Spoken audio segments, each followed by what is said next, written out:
experimentamos, somos testigos de este momento histórico.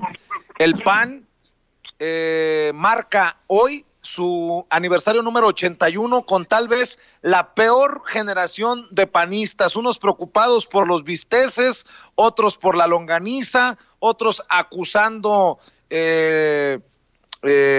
espionajes que no existen.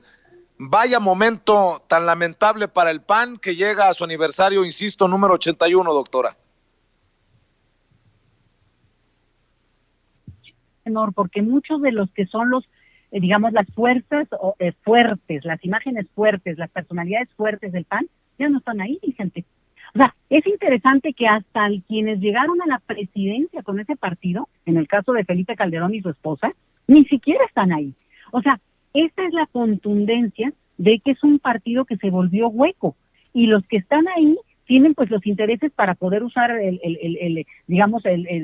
la membresía que les da y que les permite competir electoralmente, y bueno, siguen en ese sentido siendo una fuerza importante, porque mucha gente lo refiere como a lo mejor el partido que fue, el partido que presentó, pero sobre todo, fíjate, es importante que no se nos olvide, por ejemplo, el caso del expresidente Felipe Calderón Hinojosa. Él alega cosas y bueno, no una serie de, lo hemos seguido todas estas semanas sobre todo, pero él perdió la presidencia ante Peña Nieto en su momento y quedó en tercera fuerza político-electoral cuando habían logrado sacar de ese partido al PRI del poder. O sea, no tendrían no solamente que presumir nada, sino se tendrían que disculpar con sus propios electores, Vicente, porque perdieron, digamos, no solo la presidencia, sino se fueron hasta el tercer lugar en esa elección. Estoy hablando de la de Peña Nieto en el 2012. Entonces, dicho esto, pues es un momento para celebrar. Yo creo que más que celebrar es como cuando justamente uno hace una reflexión de vida, de una larga vida, 81 años, bueno, pues muy meritorios y ojalá que sea con sana salud en otros sentidos, pero ahí es donde la madurez tiene que estar por enfrente, tiene que sentar a la gente a que reflexionen, y no lo han hecho, Vicente.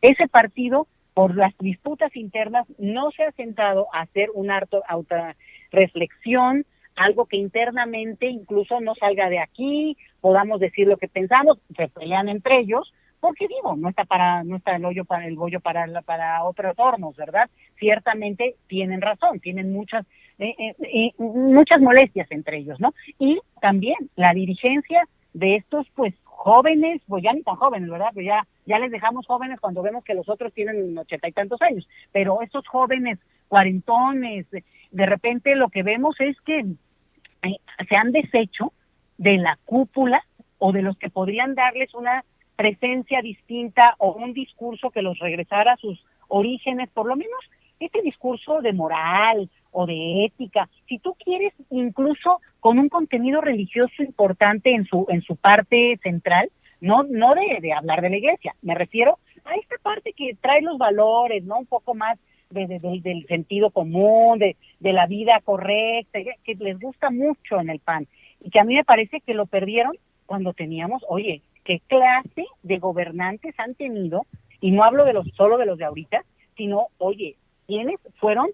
Digo, a mí no se me olvida este señor que fue candidato a gobernar Colima, no, ahorita me voy a acordar el nombre, pero que no solamente era bailador y que hizo fiestas ahí en el Congreso, sino que además propugnaba por la pena de muerte y porque en México se hiciera legal el uso de armas. O sea, desquiciados, Vicente. Y por tanto, ese partido sí necesita reflexionar o, bueno, lo que ya empezaron a hacer, dividirse en el intento que ha tenido Calderón Hinojosa y su esposa, y el mismo señor Anaya, que pues obviamente él ocupó un lugar para hacer un tipo de panismo que a todas luces pues es contrario a otros panistas, ¿no? Ahí con Ricardo Anaya pues entró todo un grupo que ni siquiera eran del PAN, acuérdate que su principal asesor era el señor Jorge Castañeda, y ahí pues también se desvirtuaron mucho de las cosas que me imagino yo que deben calarle fuerte a los panistas te iba a decir de hueso colorado, pero pues de hueso azul, ¿no? Entonces creo que es un día difícil para el PAN, porque además ni siquiera es que en este momento estén tan bien posicionados como se hubiera esperado cuando pues serían la oposición muy clara, ¿no? Tan evidente frente, digamos, no tienes otros grupos, Felipe Calderón, decíamos, ahí rascándole, o esos grupos más de ultraderecha, pues que la verdad, pues solo los loquitos les hacen caso, ¿no? Pero yo creo que el PAN está llamado a reflexionar en serio, Vicente. Doctora, como siempre es un deleite platicar con usted, que disfrute la fecha, que viva México y estamos al pendiente. Le mando un abrazote muy, muy patriótico el día de hoy, muy mexicano. Y muy patriótico, y coman rico, beban prudentemente, y a la hora del grito nos escuchamos desde las ventanas de cada quien, Vicente. Nadie salga, porque lo que tenemos que hacer es también demostrar así que podemos ya seguir digamos, conteniendo, y eventualmente, por favor, que empiece a bajar este asunto de la pandemia, porque el mundo entero está preocupado. Le mando un abrazo, es la doctora Leticia Calderón Chelius, experta en asuntos migratorios, investigadora del Instituto Mora, hablando con nosotros sin censura. Gracias, doctora, y déjeme